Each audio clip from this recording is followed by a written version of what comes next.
അപ്പോഴേ ഇനി നിങ്ങളെ നൂഡിൽസ് ഉണ്ടാക്കുന്ന സമയത്ത് ഇതുപോലൊരു പ്രാവശ്യം ഒന്ന് ചെയ്ത് നോക്കിയോളൂ കേട്ടോ. നല്ല കിടുക്കൻ ടേസ്റ്റ് തന്നെയാണ് കേട്ടോ. എപ്പോഴും ഒരേപോലെ ആ പാക്കറ്റിലെ മസാല മാത്രം ചേർത്തിട്ട് ചെയ്യാതെ ഇതുപോലെ ഒന്ന് വെറൈറ്റി ഒന്ന് ചെയ്ത് നോക്കിയോ. എങ്ങനെയാണ് ചെയ്യുന്നത് നോക്കാം കേട്ടോ. അപ്പോൾ അതിന് വേണ്ടിയിട്ട് ഞാനിവിടെ 2 പാക്കറ്റ് നൂഡിൽസാണ് കേട്ടോ എടുക്കുന്നത്. ഏകദേശം ഒരു 160 ഗ്രാമോളം ഉണ്ട്. നൂഡിൽസ് തിളപ്പിക്കാനൊക്കെ എല്ലാവർക്കും അറിയാവുന്ന ഒന്നല്ലേ, അപ്പോൾ അതിന് ഞാൻ പറഞ്ഞതിൻ്റെ ആവശ്യമൊന്നുമില്ലല്ലോ. അപ്പോൾ ഞാൻ ആ 2 പാക്കും ഇതിലേക്ക് അങ്ങ് ഇട്ടിട്ടുണ്ട് കേട്ടോ.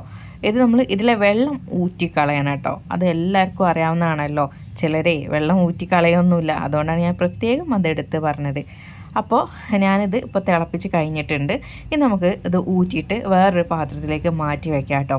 അപ്പോൾ ദേ ഈ ഒരു നൂഡിൽസ് ഒരു പാത്രത്തിൽ നമ്മൾ ഇട്ടിട്ടേ അതൊന്നിങ്ങനെ സെപ്പറേറ്റ് ആക്കി വെക്കാം കേട്ടോ. കാരണം ഇത് ചൂടുണ്ട്. അപ്പോൾ ഈ ചൂടിൽ ഇങ്ങനെ തന്നെ വെച്ചാൽ അത് കട്ടയായി കിടക്കുകയുള്ളൂ. അപ്പോൾ അതിന് വേണ്ടിയിട്ട് ഒന്ന് നമ്മൾ ഇതുപോലെ വിട്ടിപ്പിച്ച് കൊടുക്കുക കേട്ടോ. ഇനി ഞാൻ വേറൊരു ബൗളിലേക്ക് 1 ടേബിൾ സ്പൂൺ വെളുത്തുള്ളി പൊടിയായി അരിഞ്ഞതും ചില്ലി ഫ്ലേക്സും 1 ടേബിൾ സ്പൂൺ തന്നെ ചേർത്ത് കൊടുത്തേക്കുന്നത്. ഒരു 1/2 ടീസ്പൂൺ പാസ്ലിയും മല്ലിയില 1 ടേബിൾ സ്പൂണും വെളുത്ത എള്ളൊരു 3/4 ടേബിൾ സ്പൂണും ചേർത്ത് കൊടുത്തിട്ടുണ്ട്. പിന്നെ വേണ്ടതേ നമുക്ക് ടൊമാറ്റോയുടെ പ്യൂരിയാണ് കേട്ടോ. അത് ഞാനൊരു 2 ടേബിൾ സ്പൂണോളം ചേർത്തിട്ടുണ്ട്. പിന്നെ 2 ടീസ്പൂണോളം ഡാർക്ക് സോയാ സോസ് വേണം കേട്ടോ. ഞാൻ ഇൻഡോമിയാണ് ഉപയോഗിക്കുന്നത്, അതുകൊണ്ട് അതിൽ തന്നെ ഉണ്ട് കേട്ടോ ഈ സോയാ സോസ്. ഇല്ലാത്തവർ വേറെ എടുക്കുക. ഇനി നൂഡിൽസിൻ്റെ മസാല ഉണ്ടാവുമല്ലോ പാക്കറ്റിലുണ്ടാണ്, അതുകൂടി നമ്മൾ ഇതിലേക്ക് അങ്ങ് ചേർത്ത് കൊടുക്കുക. ഇൻഡോമി ആയതുകൊണ്ട് തന്നെ ഇതിൽ എള്ളെണ്ണയുടെ ഒരു പാക്ക് വരുന്നുണ്ട് കേട്ടോ. അതില്ലാത്തവരാണെങ്കിൽ സെപ്പറേറ്റ് എടുക്കുക. അങ്ങനെ എടുക്കുമ്പോൾ ഒരു 2 ടീസ്പൂണോളം വേണ്ടി വരും. ഞാൻ അപ്പോൾ അതിലുള്ളതും കുറച്ചുകൂടെ ചേർത്ത് കൊടുക്കുന്നുണ്ട്. മൊത്തത്തിൽ 2 ടീസ്പൂണോളം ഒക്കെ മതിയാവും കേട്ടോ. എന്നിട്ട് ഇത് നല്ല പോലെ അങ്ങ് ചൂടാക്കുക കേട്ടോ. ഈ ഒരു ഫ്ലെയിമിൽ വെച്ചിട്ട് ഇങ്ങനെ നന്നായിട്ട് ചൂടായതിനു ശേഷം ഇത് തിളച്ച് വരുമല്ലോ. തിളച്ച് വരുന്ന സമയത്ത് നമ്മൾ നേരത്തെ റെഡിയാക്കി വെച്ചിരുന്ന കൂട്ടിലേക്ക് അങ്ങ് ഒഴിച്ചു കൊടുക്കുക. എന്നിട്ട് നന്നായിട്ട് നമ്മളിതൊന്ന് മിക്സ് ചെയ്തെടുക്കുക കേട്ടോ. നല്ല പോലെ അങ്ങ് മിക്സ് ആക്കിയതിന് ശേഷം നമ്മൾ റെഡിയാക്കി വെച്ചിട്ടുണ്ടായിരുന്ന ആ നൂഡിൽസിൻ്റെ കൂട്ടുണ്ടല്ലോ, അതിലേക്ക് ഈ കൂട്ടങ്ങ് ഒഴിച്ചിട്ട് നല്ല പോലെ മിക്സ് ചെയ്തെടുക്കുകയാണ് ചെയ്യാനുള്ളത്.